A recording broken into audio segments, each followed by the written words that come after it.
Sit back, relax. If there's anything we can do to make your flight a little more enjoyable, please don't hesitate to ask. Today I'm going to share another module from the Income for Life Model Client Seminar, specifically how I address the issue of a systematic withdrawal plan or using the 4% rule.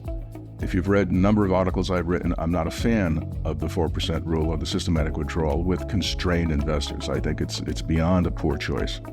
So let me share some slides with you. Share my screen first. And we'll go to this slideshow. Okay, so what is the systematic withdrawal plan, or sometimes known as the 4% rule?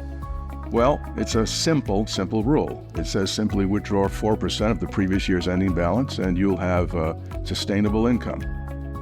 Financial advisors who are not experts at retirement income distribution often recommend this strategy. It's a poor choice. In fact, it's a beyond poor choice for constrained investors. Now, what are the problems? Well, the systematic withdrawal plan forces you to make what I would call classically poor investing decisions. It doesn't help people manage their emotions in periods when stock prices are falling, and it fails to manage timing risk and longevity risk. So I'll give you a scenario here. Stock prices are increasing. So when prices are rising, when they're high, a smart investor would want to sell more shares to lock in profits. That's a classically good decision. But the systematic withdrawal plan forces you to do the opposite. It forces you to sell fewer shares when stock prices are rising. Now, think about a declining market. When stock prices are falling, you would want to sell fewer shares so that when prices recover, you can enjoy the gains. But the systematic withdrawal plan forces you to sell more shares when stock prices are falling.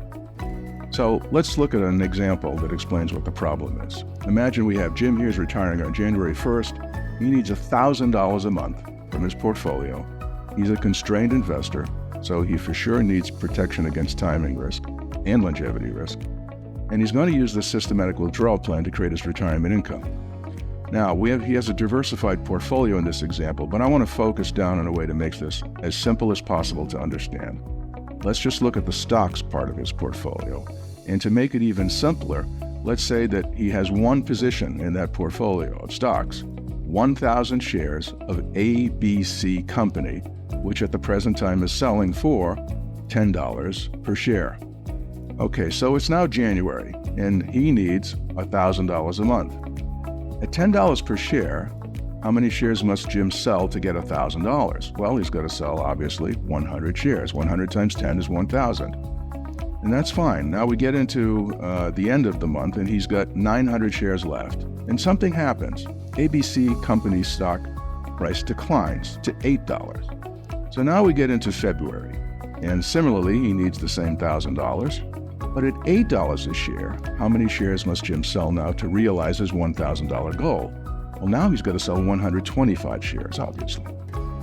So now that leaves in his portfolio 775 shares, and something else happens. The price falls further. The price of ABC has declined to $5 per share. So now we get into March. Jim still needs his $1,000, but now how many shares must he sell? 200 shares to realize the same $1,000 he needs, leaving in his portfolio 575 shares. Now, the share price of ABC continues to decline all the way down to $2 per share. We get into April and Jim needs his $1,000, but now he's going to sell how many shares to get it? 500 shares, leaving in his portfolio just 75 shares. But what's happened? The price has gone way back beyond where it was. It's risen in this month to $12 per share. What can Jim do in May? He needs his $1,000 per month, but all he can do is sell his remaining 75 shares, and that's going to get him $900. He's even going to be $100 short, and of course, he has no portfolio left, meaning no income.